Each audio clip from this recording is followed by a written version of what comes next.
أعوذ بالله من الشيطان الرجيم بسم الله الرحمن الرحيم لا حول ولا قوة إلا بالله العلي العظيم حسبنا الله ونعم الوكيل نعم المولى ونعم النصير وبه نستعين وهو خير ناصر ومعين وصلى الله على رسوله الكريم حبيب إله العالمين أبي القاسم محمد اللهم صل على محمد وعلى آله الطيبين الطاهرين المعصومين المظلومين سيما بقية الله في الأرضين الذين أذهب الله عنهم الرجس وطهرهم تطهيرا اللهم صل على محمد واللعنة الدائمة على أعدائهم أجمعين خدمت امام ابو عبداللہ جعفر بن محمد صادق علیہ السلام چلتے ہیں توسل کے ساتھ بسم اللہ الرحمن الرحیم یا ابا عبداللہ یا جعفر بن محمد ایہا الصادق یا ابن رسول اللہ یا حجت اللہ علی خلقه یا سیدنا و مولانا انا توجہنا واستشفعنا وتوسلنا بك إلى الله وقدمناك بين يدي حاجاتنا يا وجيها عند الله اشفع لنا شب شہادت امام میں مل کے کہیں گے یا وجیها عند الله اشفع لنا عند الله صلوات پر محمد و آل محمد اما بعد فقد قال الله الحكيم في كتابه المجيد بسم الله الرحمن الرحيم وإذ قال ربك للملائكة إني جاعل في الأرض خليفة قالوا أتجعل فيها من يفسد فيها ويسفك الدماء ونحن نسبح بحمدك ونقدس لك قال إني أعلم ما لا تعلمون وعلم آدم الأسماء كلها نعرہ صلوات اللهم صل على محمد مجلس شب شہادت ہے اس امام کی کہ جو تاج العارفین ہے، جو باب و حکمت رب العالمین ہے یا مظہر و انوار رب العالمین ہے، سایہ رحمت للعالمین ہے، سبحان اللہ سبحان اللہ، جو مصداق اتم کونوا مع الصادقین ہے، اور دعائے حضرت خلیل لسان صدق فی الآخرین ہے، اور سب سے بڑھ کر یہ کہ وَكُلَّ شَيْءٍ أَحْصَيْنَاهُ فِي إِمَامٍ مُبِينٍ جو امام جعفر صادق علیہ السلام اللہم صلی علی محمد 17 ربیع الاول سن 80 ہجری ایک روایت کے مطابق، سن 83 ہجری دوسری روایت کے مطابق امام علیہ السلام کا نور اطہر اس دنیا میں ظاہر ہوا ولادت بسعادت مولا کی، اور 15 رجب المرجب یا 15 شوال المکرم یا 25 شوال المکرم سن 148 ہجری امام کی شہادت ہے۔ اس اعتبار سے جو مولا کا سن بنتا ہے اس دنیا میں اس ظاہری حیات کا، وہ 65 برس ہے یا 68 برس ہے، اور فقط وہ واحد امام ہے حضرت حجت کے علاوہ جنہوں نے اپنے جد رسول اللہ اور مولا علی کے سن کو کراس کیا ہے۔ یہ وہ امام ہیں کہ جن کے لیے امام مالک نے اس انداز سے اظہار خیال کیا کہ کسی آنکھ نے دیکھا نہیں ولا اذن سمعت، اور کسی کان نے سنا نہیں کہ اعلم من جعفر ابن محمد الصادق، جو جعفر صادق سے زیادہ علم رکھنے والا ہے۔ سبحان اللہ سبحان اللہ۔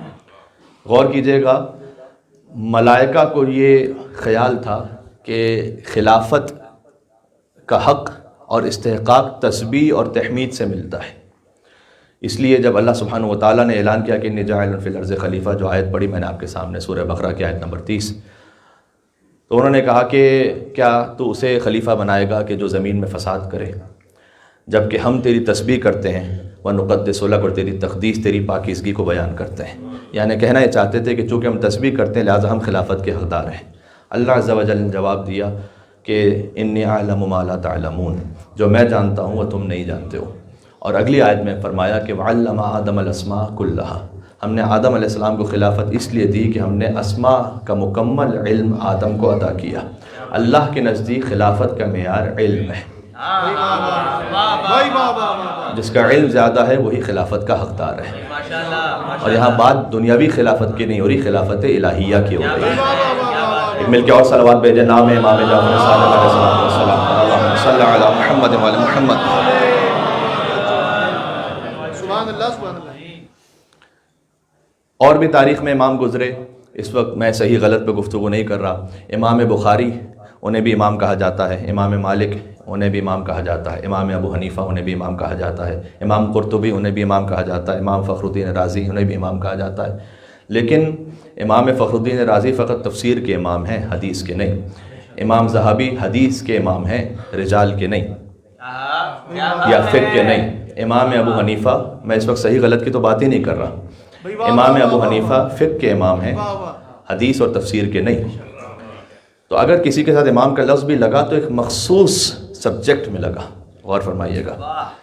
جب امام صادق علیہ السلام سے پوچھا گیا کہ کتنے عالم ہیں مولا، الحمدللہ رب العالمین، امام نے فرمایا 12,000 عالم ہیں اور ہم ہر ایک پر حجت ہیں۔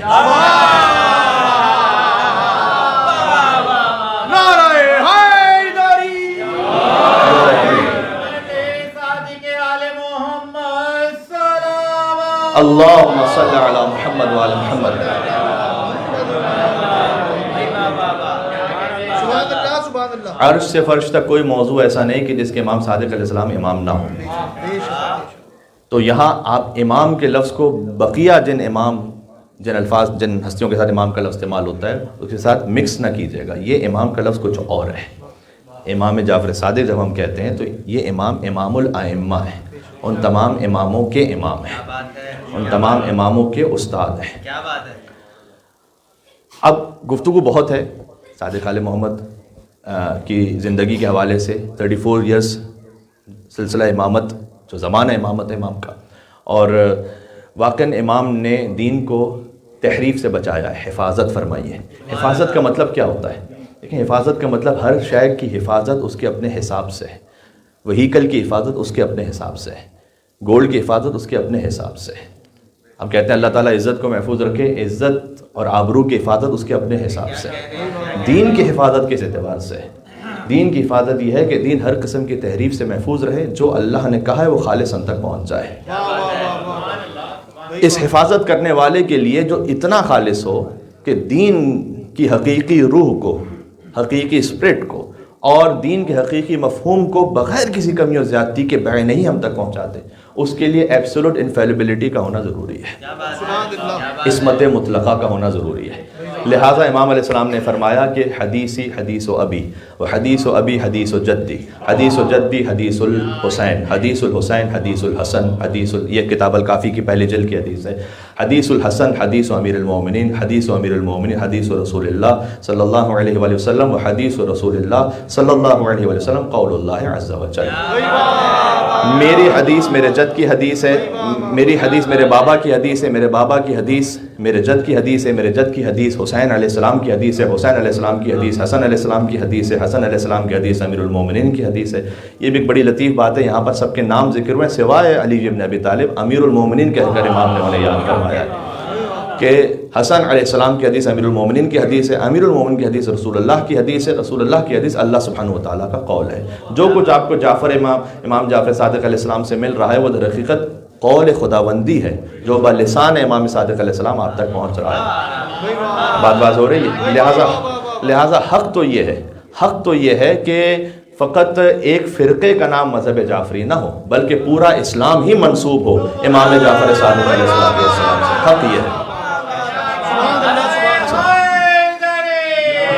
یا علی اللہم صلی علی محمد وعلی محمد. بات واضح ہو رہی ہے؟ امام علیہ السلام کو یہ خاص پسند تھا اور محبوب تھا. لیکن امام کی دعاؤں کے حوالے سے ہم ذکر کر چکے ہیں.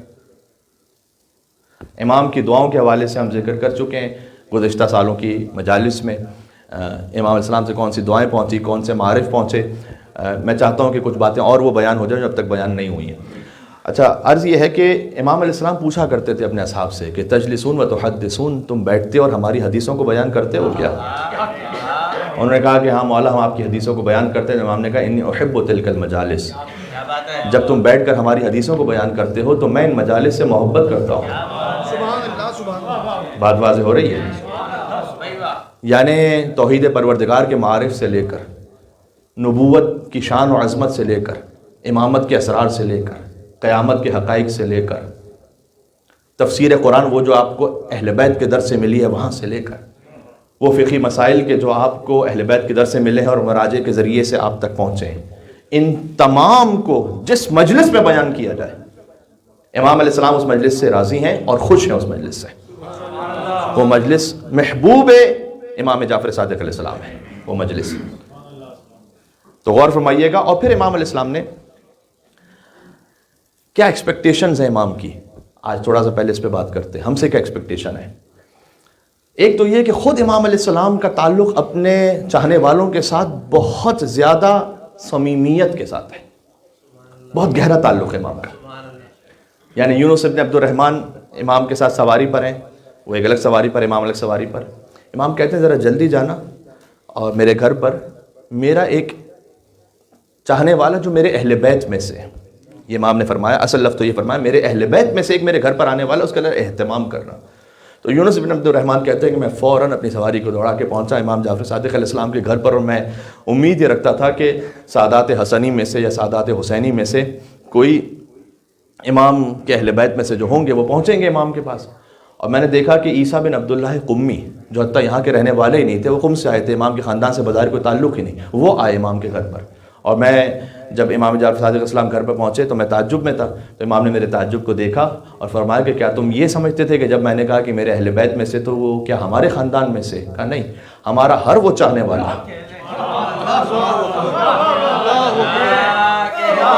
سبحان اللہ.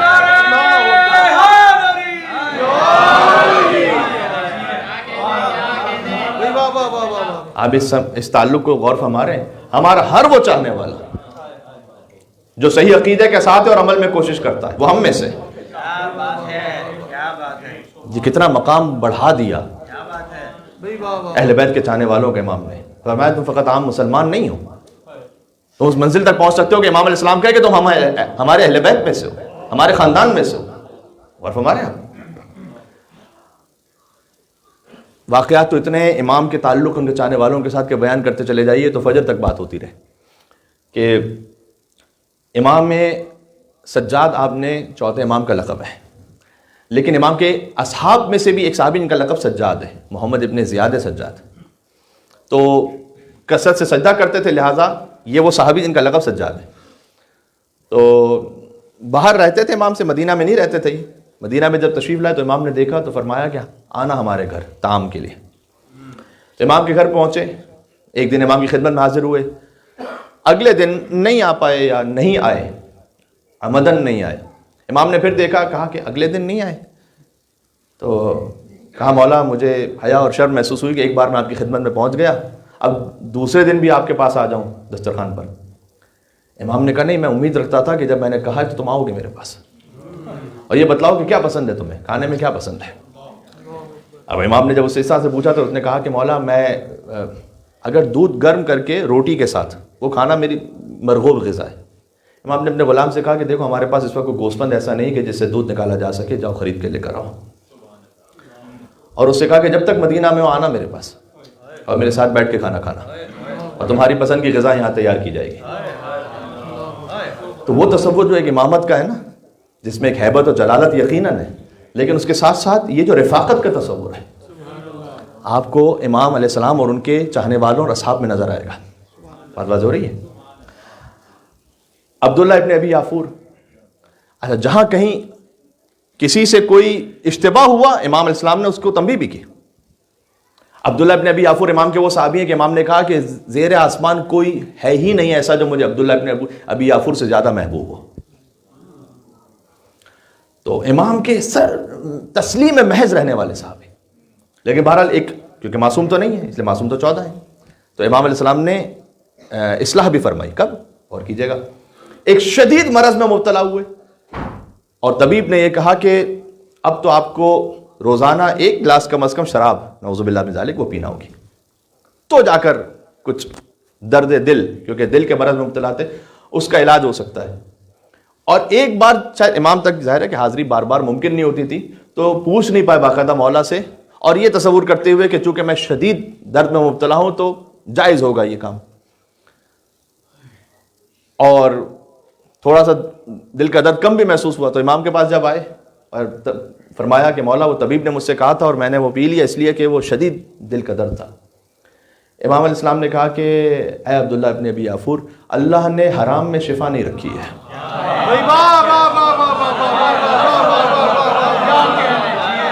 بات واضح ہو رہی ہے؟ میں موجودہ حالات پہ اللہ اکبر، اللہم صلی علی محمد وعلی محمد.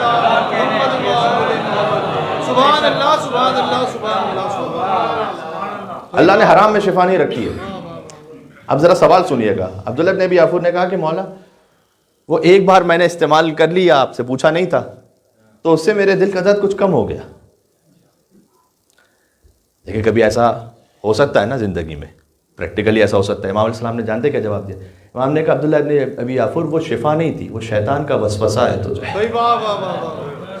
شیطان وسوسہ کرتا ہے کہ تو ٹھیک ہو رہا ہے آہستہ آہستہ، کہ ٹھیک ہو نہیں رہا. اب جا کر چھوڑ دے اسے. بلکہ امام علیہ السلام نے ایک روایت کے مطابق تو یہاں تک کہا کہ شیطان وسوسہ ہی اس لیے کرتا ہے کہ تم اس حرام کی طرف جاؤ، لہذا شیطان کے وسوسے کی طرف توجہ نہ ہو. تو خود حدیث ہے، مولا کی حدیث ہے کہ اگر کوئی بیماری آ بھی جائے تو 3 دن تک ظاہر نہ کرو اسے. اور اس کا معنوی اثر دیکھیے گا. ایک مرتبہ ہوتا ہے کہ کوئی شدید ایمرجنسی ہو گئی اور اس کے بعد آپ نے فوراً ہی کہیں اپنی ایمرجنسی کے علاج کے لیے جانا، وہ بات الگ ہے. لیکن جو عام حالات ہوتے ہیں، کبھی آپ کو فیور ہو رہا ہے، آپ کے لیے جو ہے وہ گلا خراب ہو رہا ہے، کوئی اور معاملہ ہے، اس کو کر کے دیکھیے گا. میرا اپنا چھوٹا سا ذاتی زندگی کا تجربہ یہ کہ اگر ایسا کوئی معاملہ ہو اور آپ ظاہر نہ کریں، کسی کے سامنے ظاہر نہ کریں. بعض لوگ بہت زیادہ اس کا اظہار کرنے لگتے ہیں، طبیعت بہت خراب ہے، میں یہ ہے میں وہ، اس سے بہت سارے ایموشنل فائدے لینا چاہتے ہیں. آپ اپنی جو نارمل میڈیسن ہے اس کو یوز کر لیجئے، حکمت کی دوا اسے یوز کر لیجئے، جو عام میڈیسنز ہیں اسے یوز کر لیجئے. معنوی اثر، ذاتی توبہ، میں نے اس کا یہ دیکھا اور حدیث کی روشنی میں بھی ہے کہ جو اپنی بیماری کو ظاہر نہ کرے، اللہ 3 دن کے اندر اسے ویسے ہی شفا عطا کر دیتا ہے. یقین نہ ہے تو تجربہ کر کے دیکھ لیجئے گا کبھی، کوئی بات نہیں. تو امام علیہ السلام نے اصلاح بھی فرمائی، یعنی تعلق ہے ان کا بہت گہرا اپنے چاہنے والوں کے ساتھ. لیکن جہاں کہیں دیکھتے ہیں کہ ہو سکتا ہے کہ کوئی کسی غلط راستے پہ گیا، اس کی اصلاح بھی کی. اور اگر کسی نے امام علیہ السلام کو نعوذ باللہ من ذالک اہانت کرنے کی کوشش کی،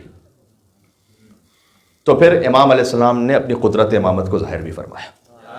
جی ایک شخص ہے جس نے شکایت کی ہے منصور دوانقی سے کہ یہ جعفر صادق کو کیا ہے کہ یہ اپنے گھر میں اسلحہ جمع کر رہے ہیں تیرے خلاف قیام کے لیے.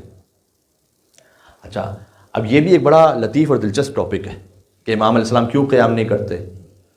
معاملات کیا تھے؟ ابو مسلم خراسانی وہ بنی عباس کا جب دور آیا ہے تو اس وقت آل محمد ہی کے نام پہ قیام کر رہے ہیں اور امام کو دعوت بھی دے رہا ہے کہ آپ آ جائیں، یہ تو آپ ہی کے نام پہ قیام. حتیٰ سدیر سیرفی جیسے افراد جو امام کے بظاہر قریب رہنے والے ہیں اور قریبی صحابی امام کے، حتیٰ وہ بھی ایک مرتبہ اشتباہ میں آ جائے گا، آپ قیام پھر کرتے کیوں نہیں؟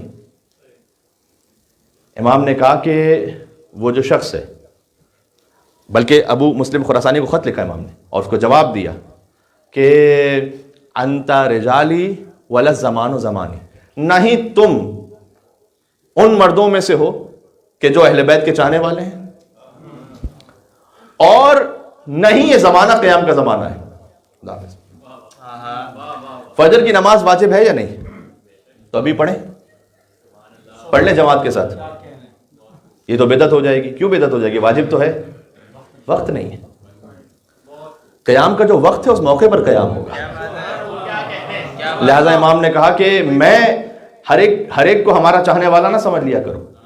قیام وہ کرے گا جس کی کہ ہم جمع ہوں گے. اور امام نے اشارہ کیا قائم آل محمد کی طرف، ہم ان کے ساتھ ہوں گے. اللہم صلی علی محمد و آل محمد.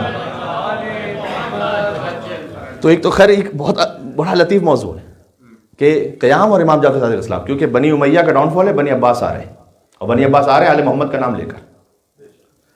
تو ہر کوئی کہ جو اچھا نعرہ لے کر آ جائے اس کے پیچھے نہ پڑ جایا کرے، نہ چل جایا کرے.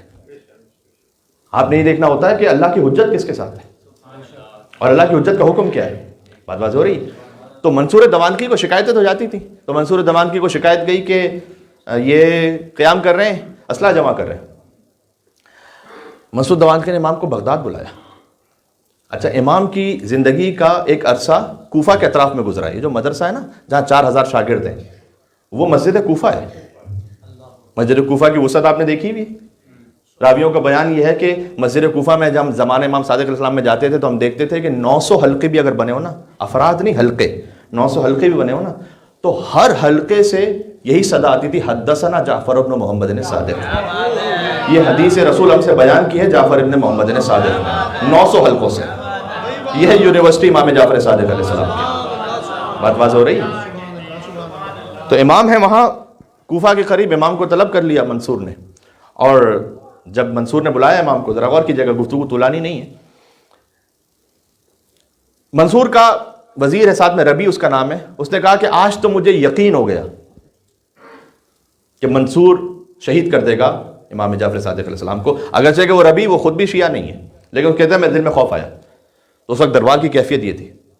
امام علیہ السلام پہنچے. منصور نے کہا کہ آپ ہمارے خلاف اسلحہ جمع کر رہے ہیں انقلاب کے لیے. امام نے کہا نہیں، میرا گھر خالی ہے، کوئی اسلحہ نہیں ہوا.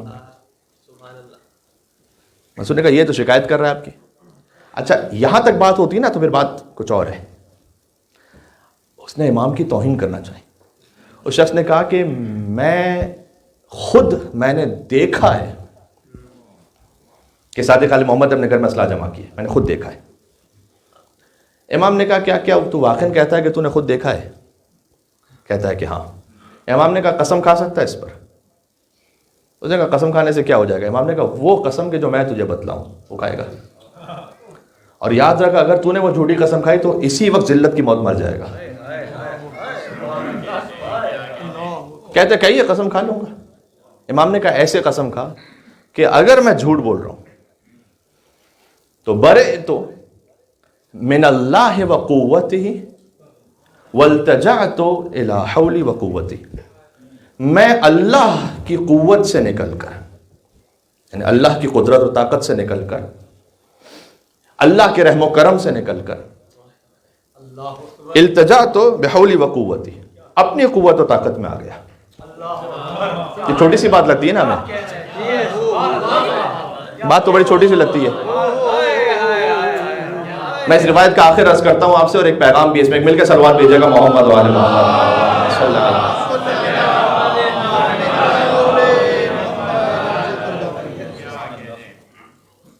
یہ جو ہم سے نماز میں ہر رکعت میں پڑھوایا گیا نا بحول اللہ و قوتہ اقوم و اقعد، اللہ ہی کی طاقت اور قوت ہے جس سے میں اقوم و اقعد، کھڑا بھی اسی کی طاقت سے ہوتا ہوں، بیٹھتا بھی اسی طاقت سے.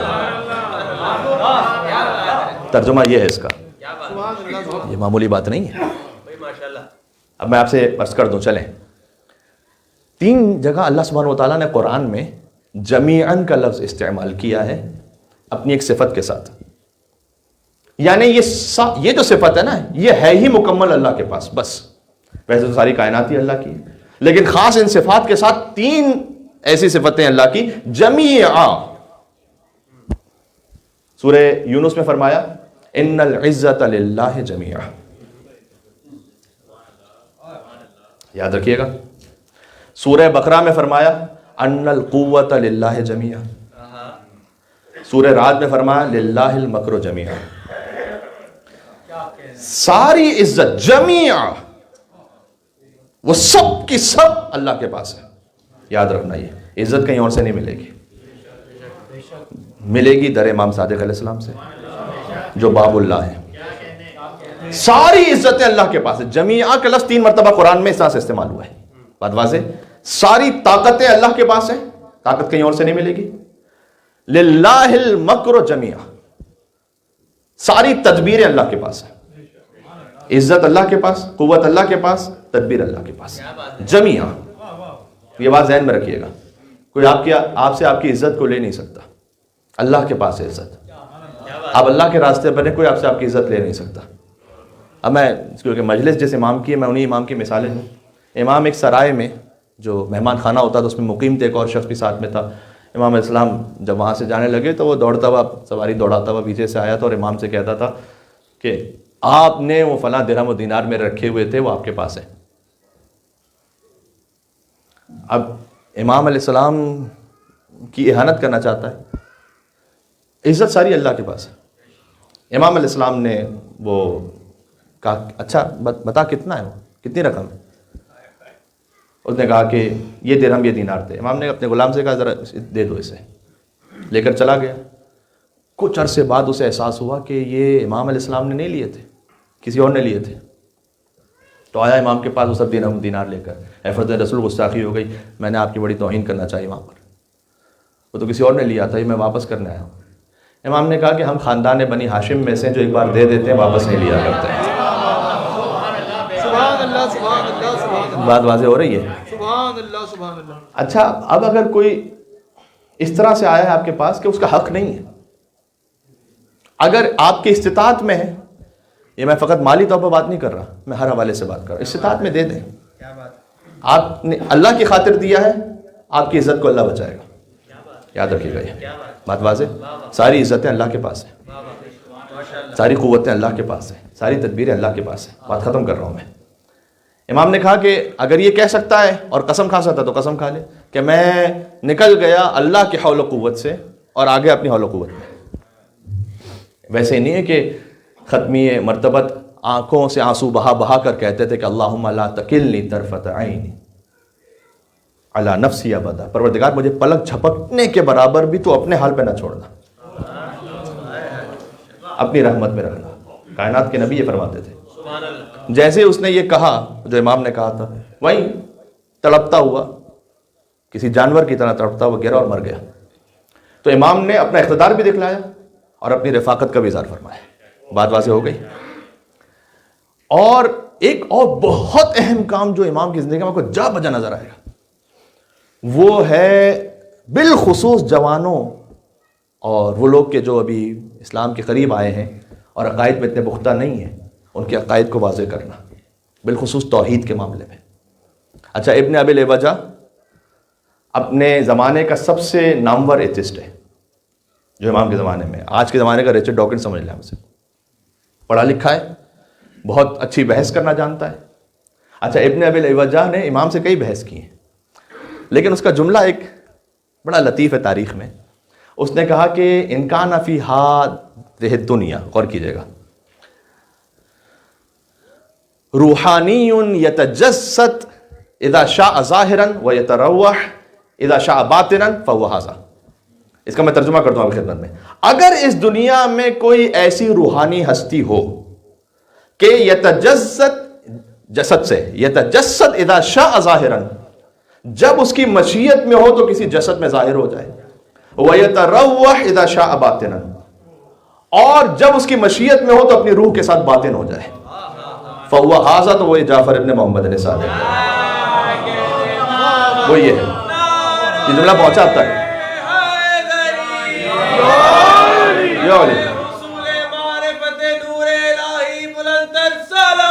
اللہم صلی علی محمد وعلی محمد.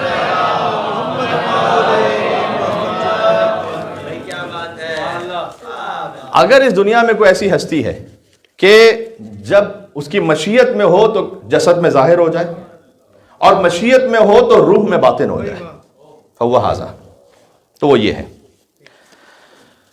ایک ایک لفظ میں کچھ امام کے مکالمات پیش کرتا ہوں، شاید یہاں پر جوانوں کو کام آ جائے. باتیں تو وہی ہیں جو 1400 سال سے ہو رہی ہیں، آج بھی وہی اعتراض ہوتا ہے. فقط تھوڑی سی اصطلاحات بدلی ہوئی ہوتی ہیں.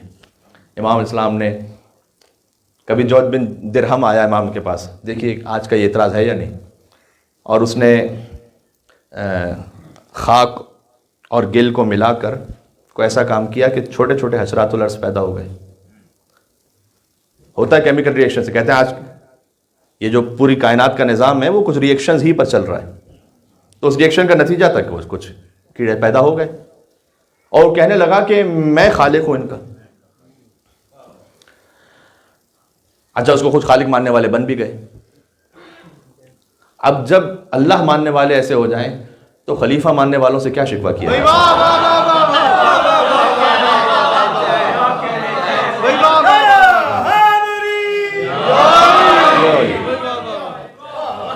بات پہنچ رہی ہے؟ ایک صلوات تو بنتی ہے یہاں پر عظمت امام جعفر صادق اللہم صلی علی محمد.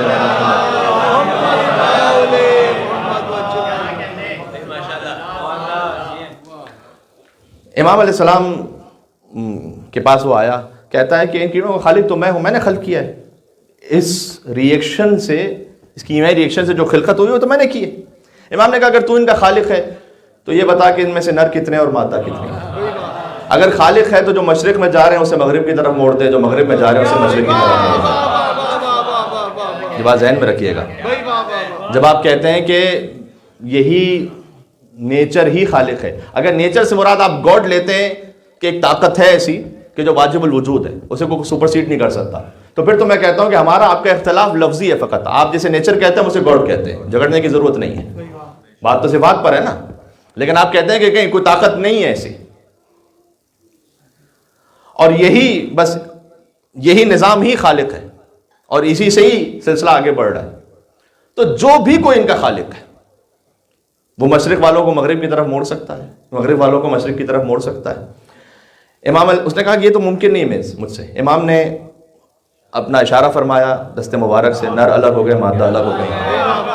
کچھ دیر بعد دوبارہ جمع ہو گئے. امام نے پھر اشارہ کیا، مغرب والے مشرق کی طرف چلے گئے، مشرق والے مغرب کی طرف چلے گئے. امام نے اپنے اس عمل سے سمجھایا کہ میں اس دست قدرت کے ہونے کے باوجود بھی اپنی خالقیت کا اعلان نہیں کرتا، بلکہ خالق وہ ہے کہ جس کے سامنے جعفر صادق سر جھکا دیتا ہے. بات واضح ہو رہی ہے؟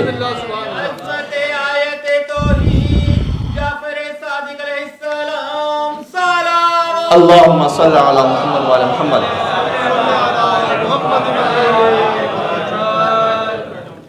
ابو شاکر دیسانی آیا امام کے پاس، کیا کوئی دلیل ہے آپ کے پاس کہ خدا ہے؟ امام نے کہا کہ اگر کوئی ایسا قلعہ ہو جس میں سونا بھی ہو اور ایک طرف چاندی بھی ہو، نہ سونا چاندی پر غالب آ سکے نہ چاندی سونے پر غالب آ سکے، کسی انسان کا وہاں سے گزر ہوا نہ ہو، ہوا وہاں سے گزری نہ ہو، تو کیا یہ ممکن ہے؟ کہ آپ کون سی مثال دے رہے ہیں؟ امام نے کہا کہ ایک انڈا مرغی کا، کسی کا وہاں سے گزر ہوا نہیں، اس میں سونا بھی ہے، اس میں چاندی بھی ہے، تو پھر اس کا خالق کون ہے؟ اچھا امام علیہ السلام اس مثالوں سے، اب میں کبھی احکام پر اعتراض ہوتا ہے. ابن ابی العوجہ یہی ایتھسٹ، اس نے آگے کہا کب تک مکہ کو رونتے رہیں گے، کب تک عرفہ جاتے رہیں گے، کب تک منی جاتے رہیں گے، یہ کیا معاملہ ہے؟ امام نے کہا کہ در حقیقت یہ وہ سرزمین ہے اور یہ وہ گھر ہے جسے اللہ نے دنیا کی خلقت سے 2000 سال پہلے بنایا ہے، اور اس سرزمین کی حیثیت اس کی خاک کی وجہ سے نہیں، اس کی نسبت کی وجہ سے. یہاں ہم آتے ہیں اللہ کی نسبت کی وجہ سے جو اس گھر کو حاصل ہے، اس سرزمین کو حاصل ہے. بات واضح ہو رہی ہے؟ اچھا کہتا ہے کہ اگر کوئی خالق ہے بھی تو اگر زمین میں ہے تو آسمان میں کیسے ہے، آسمان میں ہے تو زمین میں کیسے؟ امام نے کہا وہ جو خالق ہے وہ آسمان اور زمین کا بھی خالق ہے، لہٰذا ماورا ہے زمین و آسمان سے. پھر کہا کہ اگر خالق ہے بھی تو کیا فرق پڑ جاتا ہے؟ قیامت کا کیا معاملہ ہے کہ اس کی کیا دلیل ہے آپ کے پاس کہ حساب کتاب بھی ہوگا، جنت جہنم بھی ہے، کوئی ڈے آف ججمنٹ بھی ہے؟ امام علیہ السلام نے کہا کہ بہت ہی لاجیکل بات کی امام نے کہا دیکھ فرض کر مرنے کے بعد اگر کچھ بھی نہ ہو، کوئی قیامت نہیں، تو میں اور تو برابر ہو گئے، کچھ بھی نہیں ہوا. لیکن اگر قیامت ہوئی تو تو نقصان میں رہا اور میں فائدے میں رہا. تو اس کا اب میں آپ کو ایک مثال سے سمجھاؤں گا، اس کا رسک کتنا بڑا ہے کہ اگر قیامت ہے اور تو نے خدا کو نہیں مانا، رزق کو مینج کرنے کے لیے صحیح.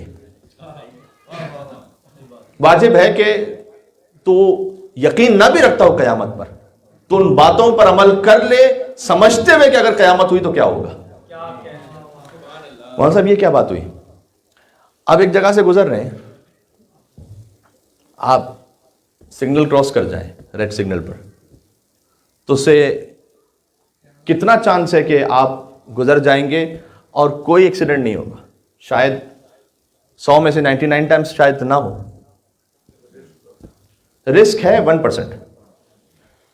اچھا اور مثال آسان کر دوں, آپ پیٹرول پمپ پر ہیں تو آپ اسموکنگ نہیں کریں گے.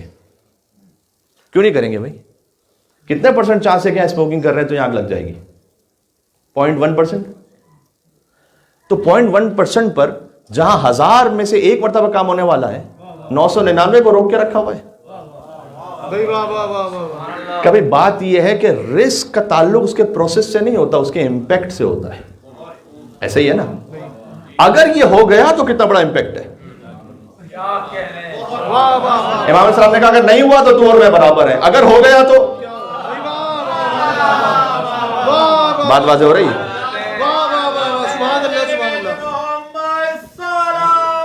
اللہم صلی علی محمد وعلی محمد.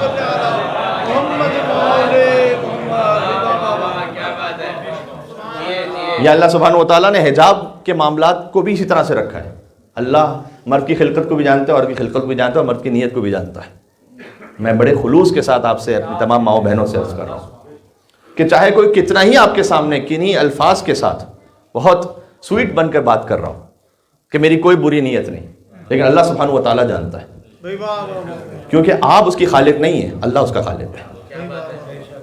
تو مولانا صاحب کیا اگر اس طرح سے اس حجاب کے معاملے میں جو اللہ سبحانہ و تعالیٰ نے بظاہر جو ہمیں سختی لگتی ہے وہ ہم نہ کریں تو کیا ہمیشہ ہی کوئی برا کام ہوگا؟ نہ, ہو سکتا ہے 999 مرتبہ نہ ہو, 1 مرتبہ ہو جائے. اس 1 مرتبہ کے لیے اسموکنگ چھوڑ دیتے ہو نا پیٹرول پمپ پہ, کہ 1 مرتبہ بھی نہ ہو, کیونکہ وہاں جان کا خطرہ ہے اور یہاں ایمان کا خطرہ ہے. ہم یہ نہیں کہہ رہے کہ ہمیشہ کوئی نہ کوئی غلط کام ہوگا, اور یہ تو میں 0.1% کی مثال دے رہا ہوں, یہاں پر معاملہ وہ نہیں ہے, یہاں پر اس سے بہت زیادہ امکان ہے. بات واضح ہو رہی ہے؟ اچھا بات ختم کر رہا ہوں آہستہ آہستہ میں.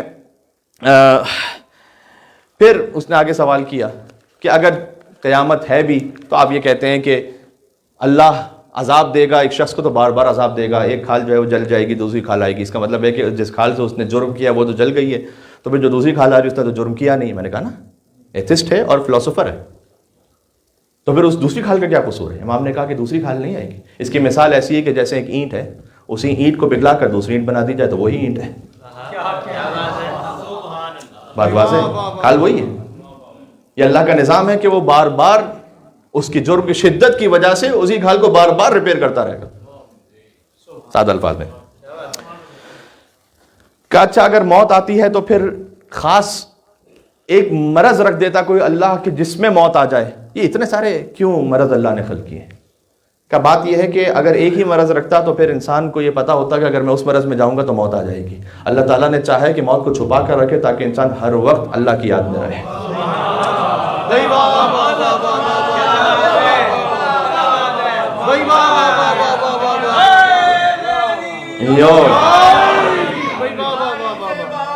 یہ حکمت سمجھ میں آ رہی ہے امام جب اللہم صلی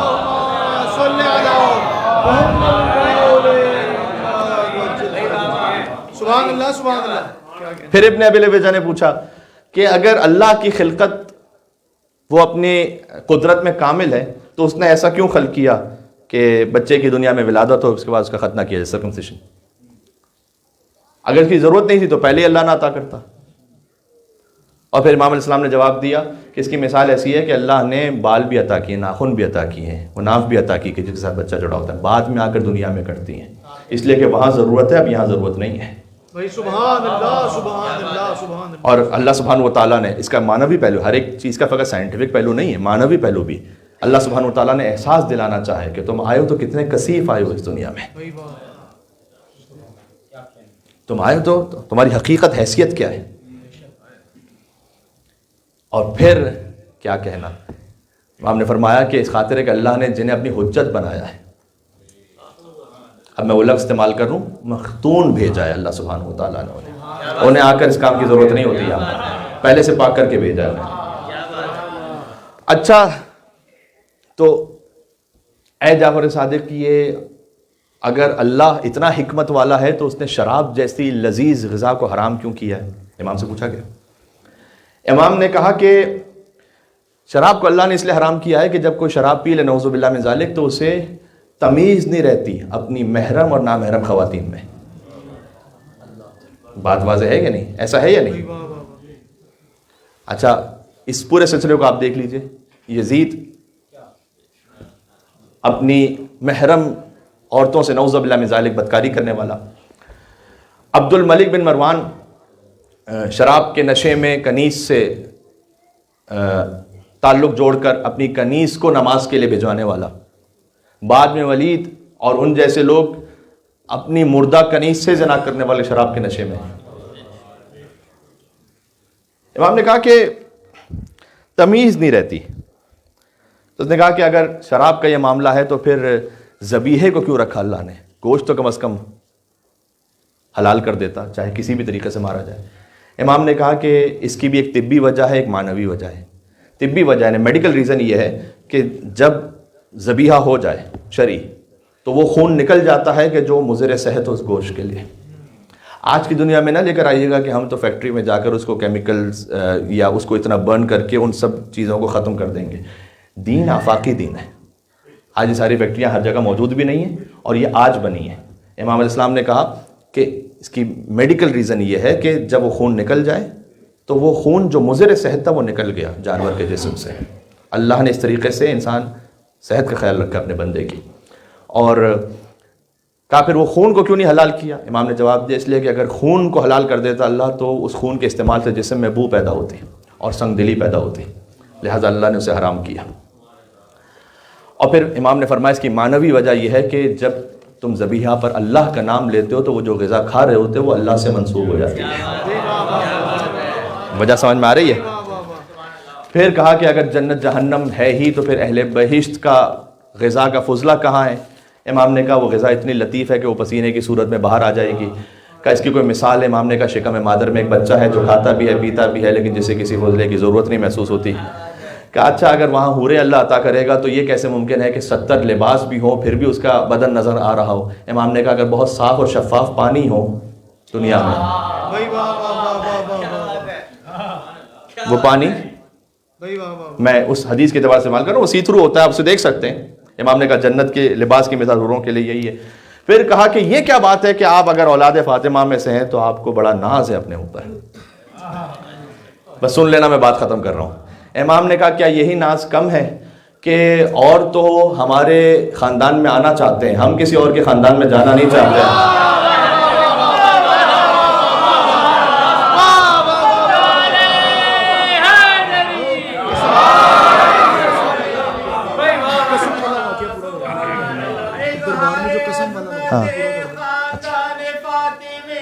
مر گیا وہ ختم کر اسے۔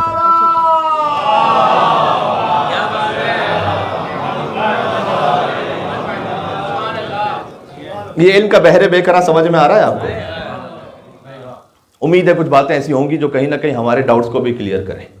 بہت کچھ ایسا ہوتا ہے کہ جس سے پھر آپ اور بلڈ اپ کرتے ہیں اپنے علم سے، پھر امام جعفر علیہ السلام کا جو کلام ہے اس کو آپ جوڑ کر اور کچھ معرفت کے دریچوں تک پہنچتے ہیں۔ پھر کبھی کسی دوست سے بحث ہے، کبھی کسی ملحد سے گفتگو ہے، کبھی کوئی آپس میں دوستوں میں بات ہے، اپنے ڈاؤٹس ہیں، بات واضح ہو رہی ہے۔ لہٰذا امام علیہ السلام نے اس لیے ہمیں قیاس کی ضرورت نہیں پڑی۔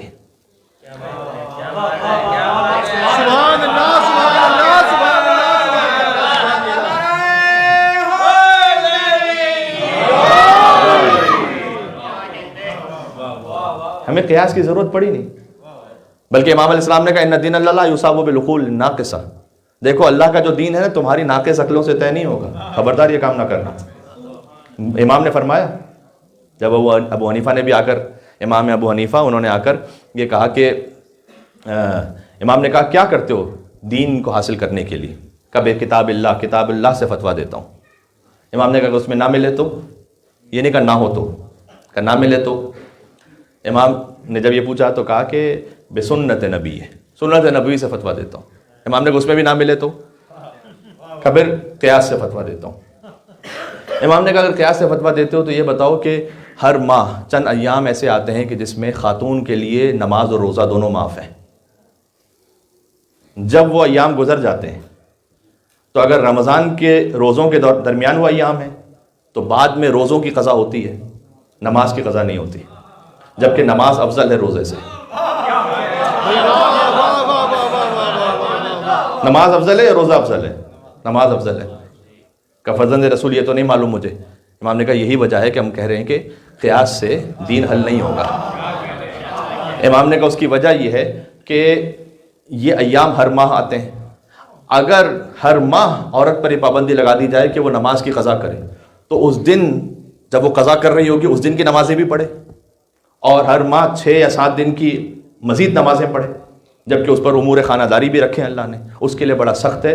تو شریعت سہلہ ہے، آسان شریعت ہے، لہٰذا اللہ نے نماز کی قضا نہیں رکھی۔ روزہ سال میں ایک مرتبہ ہے رمضان کا، اور اس کے ساتھ پورا سال کا وقت ہے کہ کبھی بھی ان روزوں کی قضا کر لے، جبکہ وہ روزے رکھ بھی رہی ہو تو امور خانہ داری پہ فرق نہیں پڑتا، اس لیے کہ اسے اس دن فقط رمضان کا وہی روزہ رکھنا ہے، ایسا نہیں تو ایک دن میں 2 روزے رکھنے ہیں جیسے کہ نماز میں ہو جائے گا۔ لہٰذا اللہ نے شریعت کو آسان رکھا، نمازوں کو فرض نہیں کیا، روزے کو فرض کر دیا تاکہ شریعت آسان رہے۔ پھر امام نے پوچھا کہ اچھا یہ بتا کہ قتل بڑا گناہ ہے یا بدکاری بڑا گناہ ہے؟ اس نے کہا کہ بدکاری یعنی نعوذ باللہ زنا بڑا گناہ ہے، لیکن قتل سب سے بڑا گناہ ہے۔ امام نے کہا کہ پھر کیوں اللہ نے قرآن میں کہا ہے کہ قتل کے لیے 2 گواہ چاہیے ثابت ہونے کے لیے، جبکہ اسے جو چھوٹا گناہ ہے زنا اس کے لیے 4 گواہ چاہیے؟ اس نے کہا فرزند رسول یہ تو مجھے نہیں معلوم۔ امام نے کہا کہ ہم نے اسی لیے کہا کہ دین عقلوں سے طے نہیں ہوگا، قتل میں ایک مجرم ہوتا ہے لہذا 2 گواہ ہیں، زنا کے فعل کو ثابت کرنے کے لیے 2 مجرم ہیں لہذا 2 اور 2 4 گواہ ہیں۔ بات سمجھ میں آ رہی ہے؟ اللہم صلی علی محمد وعلی محمد۔ پھر امام علیہ السلام نے فرمایا اور سمجھایا، کاش میری بات پہنچ سکے، یہ خلاصہ ہے، پوری گفتگو کا خلاصہ ہے۔ امام نے کہا کہ دین عقلوں سے طے نہیں ہوگا، اگر عقلوں سے طے ہوگا بھی تو تمہاری عقلوں سے طے نہیں ہوگا، ہماری عقلوں سے طے ہوگا۔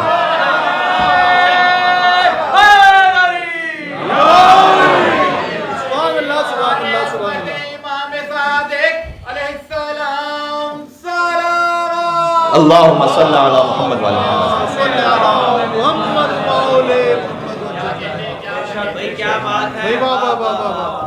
یہ علوم کے سمندر میں سے ایک چھوٹا سا قطرہ ہے کہ جو آپ کی خدمت میں پیش ہو گیا، بلکہ شاید اسے قطرہ کہنا بھی مناسب نہ ہو۔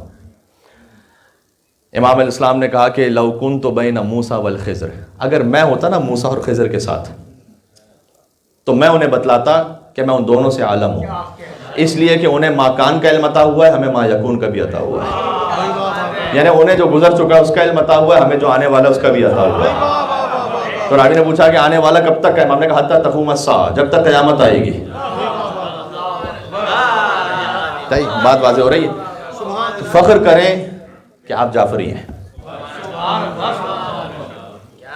اپنی خطابت سے مستعار لیتے ہوئے جملے کو دہرا دوں کہ ہمیں فخر ہے اس بات پر کہ ہم بندے اللہ کے ہیں، امتی مصطفیٰ کے ہیں، شیعہ علی کے ہیں، عزادار حسین کے ہیں، منتظر امام زمانہ کے ہیں، مذہب جعفری ہے۔ یہ ہے بات واضح ہو گئی؟ تو آج کی گفتگو ابتدا سے انتہا تک شکر ہے خدا کا کہ مولا جعفر صادق علیہ السلام کے بارے میں رہی، باتیں بہت ساری رہ گئیں، وہ کل انشاءاللہ ایک مومن کے ہاں مجلس عزا ہے امام جعفر صادق علیہ السلام کے سلسلے میں، جو ہل سائٹ پہ مجلس ہے اس پہ باقی باتیں ہو جائیں گی انشاءاللہ۔ آج شب جمعہ ہے، یہ تو فقط ایک حصہ تھا معارف کا جو بیان ہوا، اس کی ایک جھلک، باقی ہے کہ عزائے امام حسین علیہ السلام کو زندہ رکھنے والے ہیں امام جعفر صادق علیہ السلام۔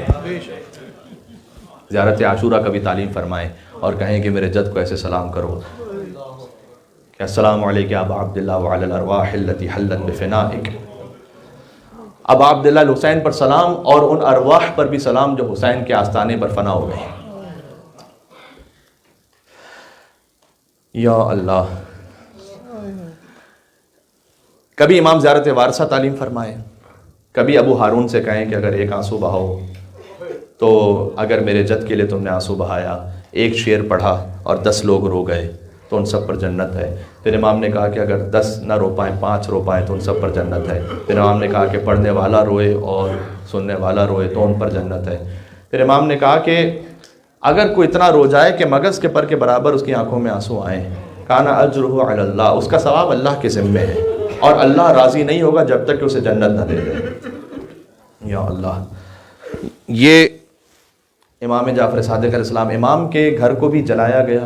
منصور روانفی نے کچھ لوگوں کو بھیجا تھا کہ امام کا گھر جلا دیا جائے۔ اب اللہ نہ کرے آپ کو یہاں اطلاع ملے کسی مومن کے بارے میں کہ اس کا گھر جل گیا، تو آپ اس سے ہمدردی کریں گے نا، تھوڑا کرٹیسی دکھائیں گے کہ آپ کے بارے میں یہ خبر سنی۔ تو کچھ چاہنے والے پہنچے امام کے پاس کہ مولا ہمیں پتہ چلا کہ اس ظالم نے آپ کا گھر جلا دیا ہے۔ امام کو افسردہ پایا انہوں نے، تو امام کو تسلی دینا چاہیے کہ مولا گھر جل گیا پھر واپس آباد کر لیں گے۔ امام نے کہا نہیں، میں ان جلے ہوئے خیموں کو یاد کر رہا ہوں انشاءاللہ،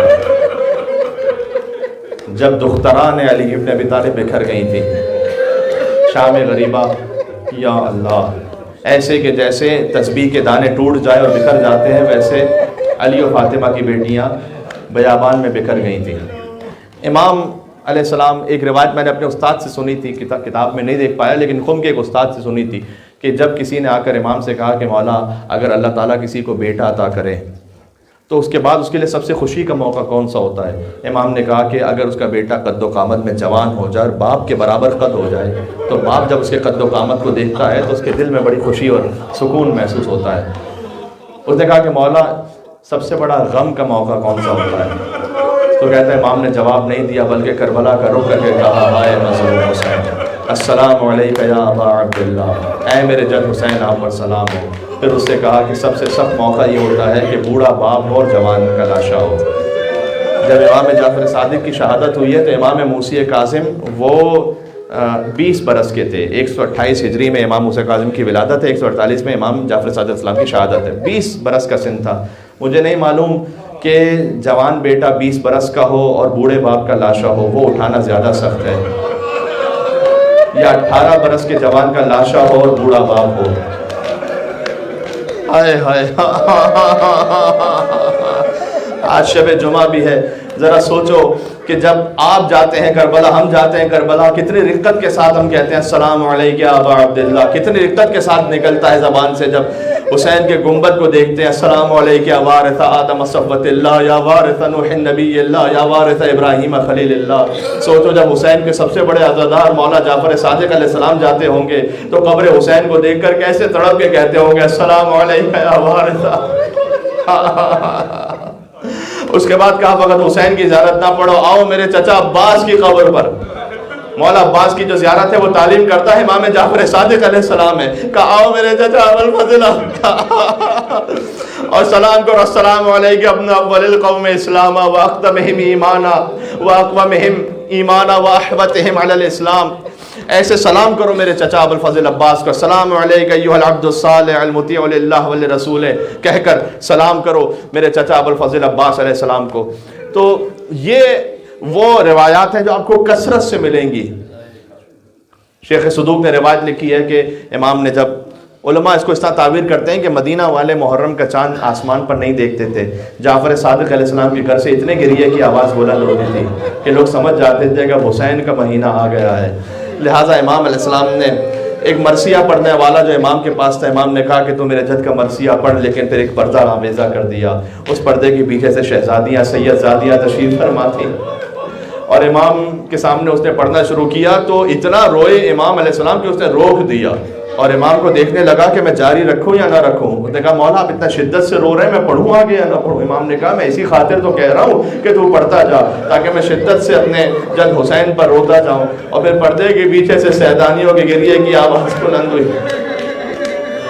میں ہاتھوں کو جوڑ کے عرض کروں گا کہ مولا حجاب کے پیچھے سے بیویوں کا رونا اور ہے، اور 70 قدموں کے فاصلے سے ایک بہن کا بھائی کو ذبح ہوتے ہوئے دیکھ رہا ہو۔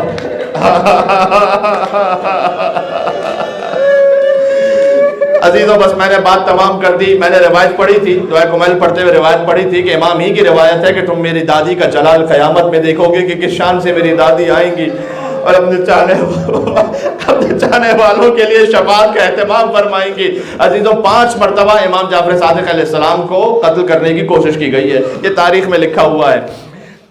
بظاہر ایسا لگتا ہے کہ 5 مرتبہ امام کو زہر دیا گیا، لیکن جو 5ویں مرتبہ زہر تھا منصور دوانقی لعین نے وہ زہر دیا ہے، اور وہ زہر انگور میں تھا۔ معمولاً ائمہ علیہ السلام کو انگور میں زہر دیا گیا ہے، 5ویں امام کو گھوڑے کی زین پر زہر دیا گیا، ہر ایک کی ایک کیفیت ہے۔ تو انگور میں جب زہر دیا گیا تو 3 دن تک امام زہر کے اثر سے تڑپتے رہے۔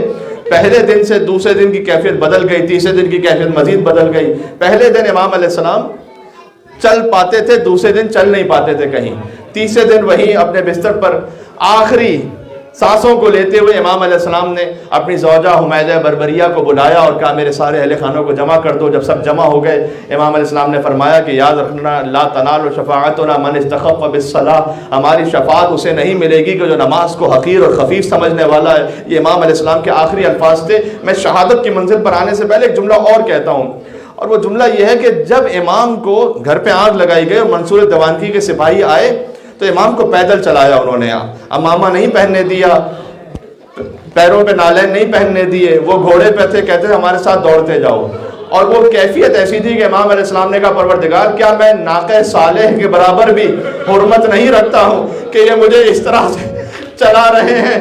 بس عزیزوں جب یہ ناقہ صالح کا لفظ آ جائے کسی امام کی زبان پر تو سمجھ لو بہت بڑی قیامت ہے۔ اس لیے کہ جب حسین کے ہاتھ میں علی اصغر کا لاشا تھا، فرمایا پروردگار کیا میرا بچہ ناقہ صالح سے بھی کم۔ بس عزیزوں آخری منزل آ گئی، گریا کرتے بہت سارے سادات تشریف فرمائے۔ امام علیہ السلام کو زہر دے دیا گیا۔ امام کے 7 بیٹے ہیں، 3 بیٹیاں ہیں، 10 اولادیں ہیں جو قریب موجود تھی نا، ساری 10 کی 10 اولادیں۔ اگر میں چشمے تصور میں سوچوں تو جب امام کو زہر دیا گیا ہوگا تو یقیناً پیاس بھی محسوس ہوگی تو پانی بھی پلایا ہوگا، دوا کا بھی اہتمام کیا ہوگا، امام کو شاید شربت بھی پیش کیا ہوگا۔ لیکن لا یومک یومک یا ابا عبداللہ الحسین، حسین جب مارے گئے تو ایک بیمار تھا جس کے ہاتھوں میں ہتھکڑیاں تھیں، پیروں میں بیڑیاں تھیں۔ امام موسیٰ کاظم نے غسل و کفن کے بعد جنازہ کو پڑھایا، اور یہ جنازہ اہل بیت میں سب سے زیادہ شان سے اٹھا ہے۔ امام کے شاگرد بھی بہت تھے، تو مدینہ میں سب سے شان سے جنازہ جو اٹھا ہے وہ امام جعفر صادق علیہ السلام کا جنازہ ہے۔ اگرچہ کہ آج تو قبر مسمار ہے مولا کی، آج مولا کی قبر پر کوئی سایہ کرنے والا نہیں ہے۔ آج وہاں آپ زیارت پڑھنا چاہیں تو آپ سے کتاب چھین لیتے ہیں، آپ وہاں پر مولا کا نام لینا چاہیں تو توہین کرتے ہیں۔ آج آپ اگر کوئی عام میت بھی ہو جائے، جنت البقیع میں چلے جائیں اس میت کے ساتھ، تو اس کی قبر تک جا سکتے ہیں، لیکن آپ قبر امام جعفر صادق تک نہیں جا سکتے، قبر امام حسن علیہ السلام تک نہیں جا سکتے۔ امام زین العابدین، امام محمد باقر علیہ السلام یہ مظلوم ائمہ ہیں، اللہ جانے ان کی ماں فاطمہ الزہرا سلام اللہ علیہا بار بار آ کر گریہ فرماتی ہوں گی۔ تو امام جعفر صادق کا جو جنازہ ہے نا وہ اہتمام سے اٹھا ہے۔ ذرا غور کر لیجیے گا، یہ میری تقریر کا آخری جملہ ہے، اس لیے کہ رسول اللہ کے جنازے پر 11 لوگ تھے، جانتے ہو، فاطمہ زہرا کے جنازے پر 4 لوگ تھے، علی ابن ابی طالب کے جنازے پر گھر والوں کے علاوہ 2 لوگ تھے، حسن کے جنازے پر سینکڑوں تیر لگ چکے تھے، حسین کے جنازے پر 10 گھوڑے تھے کہ جو پامال کر رہے تھے لاشوں۔ عزیزوں شب جمعہ جانتے ہو میں نے کیا جملہ کہا؟ عزیزوں وہ تفصیل لکھی ہے، اگر میں تفصیل پڑھ دوں کہ حسین کے جنازے کو لعینوں نے کیسے پامال کیا، حتیٰ عبید اللہ ابن زیاد لعین کا خط موجود ہے، اس کے کہنے پر وہ خط پڑھتے تھے اور کہتے تھے کہ عبید اللہ ابن زیاد نے کہا ہے کہ پہلے حسین کے چہرے کو پامال کرنا، پھر حسین کی پسلیوں کو توڑ دینا، پھر حسین کو پلٹا دینا، حسین کے پشت پر گھوڑے دوڑانا، پھر حسین کے سینے کو پامال کر کے حسین کے لاشے کو، میں کہوں گا مادر و دیوار کے درمیان مدینہ میں پیس دی گئی، حسین 10 گھوڑ سواروں کے گھوڑوں کے درمیان حسین کا لاشا پیس دیا گیا۔ یہ آ کر فخر سے ابن زیاد کے دربار میں بی بی زینب کے سامنے کہتے تھے ہم نے حسین کی پشت کو پیسا، پھر حسین کے سینے کو پیسا۔ میرے کچھ ساتھیوں کے لیے سننا بڑا ہی سخت ہو رہا ہے، واقعی سخت ہے، کوئی کیسے تصور کرے کہ کائنات کا شہنشاہ حسین 10 گھوڑے جو لوہوں کی سنبھالے ہو حسین کے لاشے پر دوڑ رہے ہو. لیکن ذرا سوچو ان لعینوں نے لاشے کا وہ حال کیا جب 4 سال کی بچی پہنچی تو پہچان نہ سکی.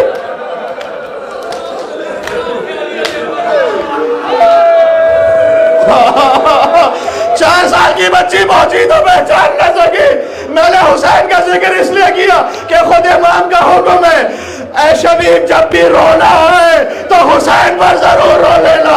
اس لیے کہ یوسبہ کا بازب الشاتے حسین کو گوسوان کی طرح لعینوں نے ذبح کیا. امام جعفر صادق کا جنازہ اہتمام سے اٹھا. اس کے بعد بھی آل محمد میں کوئی جنازہ نہیں. امام کے بیٹے موسی قاسم کا جنازہ 4 مزدوروں نے چھوڑ دیا. امام رضا کے جنازے پر معجزے سے آئے. امام تقی کے جنازے پر فقط 100 لوگ تھے. ارے اتنے لوگ تو یہاں کسی پردیسی کے جنازے پر آ جاتے ہیں جو فاطمہ کے لال کے جنازے پر. لہذا چھٹے امام کا جنازہ شان سے چلا. لیکن آخری جملہ کیا اس مجمع کو دیکھ کر سمجھتے ہو کہ چھٹے امام کی روح شاد ہوئی ہوگی یا امام نے کربلا رک کر کے کہا ہوگا اے جد حسین میں شرمندہ ہوں. کل آپ کا لاشا 3 دن تک پڑا رہا تھا. آج میرے لاشے کو اٹھانے والے اتنے لوگ. اے بابا حسین آپ کا فرزند جعفر صادق شرمندہ. وہ سلام کریں جو صادق آل محمد نے سکھلایا ہے. السلام علی الحسین وعلی علی ابن الحسین. کیا کہنے وعلی اولاد وعلی اصحاب. کیا روحانی منظر ہے. ایک مرتبہ اور کہتے ہیں میرے ساتھ اگر کہہ سکیں السلام علی وعلی علی ابن وعلی اولاد وعلی اصحاب الحسین. یا حسین